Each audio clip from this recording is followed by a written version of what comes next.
сегодня мы будем Мамыров, начинается половина. Тогда они говорили, через 20 дней Кукумби начнете. Да, Кукумби не верчканы.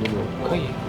Да. Рабочих, если нужны рабочие, обращайтесь, они 如 найдут. 果需要工人或者什么，找他们，他们会帮忙。好，好，спасибо。 И главное, сроки и качество надо. 按时保质量完成我们的施工。 必须的。 Потому что, я же говорил, 40 лет ждали здесь люди эту дорогу.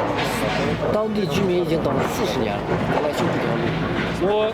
我在这儿保证，肯定保质保量，把这个工程完成。 Гарантирую сроки и качественные завершить этот.